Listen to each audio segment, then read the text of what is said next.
AP రాజధానిగా అమరావతిని కేంద్ర ప్రభుత్వం పార్లమెంట్లో చట్టబద్ధం చేయడం చారిత్రాత్మకమని మార్కాపురం ఎమ్మెల్యే కందుల నారాయణరెడ్డి అన్నారు.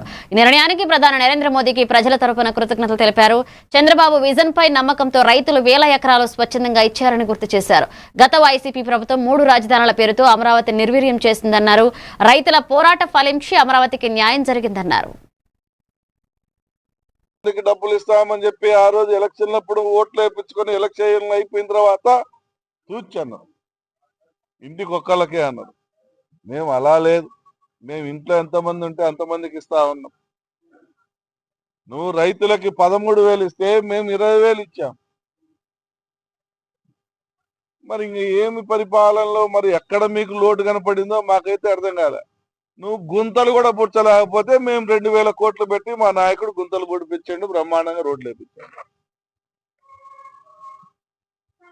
మీరు సిమెంట్ రోడ్లు వేయకపోతే మేము సిమెంట్ రోడ్లు వేయించినాం. మీరు పోలవరం ప్రాజెక్టు పక్కన పెడితే మేము పోలవరం శరవేగంగా పనులు చేపిస్తున్నాం.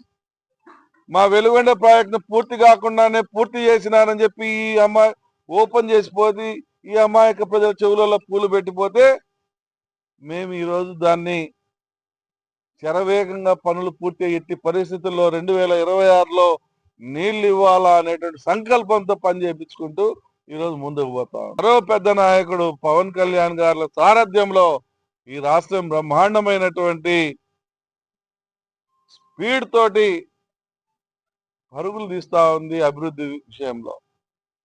ఏ ముఖం పెట్టుకొని మరి మీరు జనాల్ని మభ్య పెడుతున్నారో, ఏ రకంగా ఇంకా సిగ్గు ఎగ్గు లేకుండా జనాల ముందు మేము అది చేసినాం ఇది చేసినాం చెప్పుకుంటున్నారో మాకైతే అర్థం కావట్లేదు.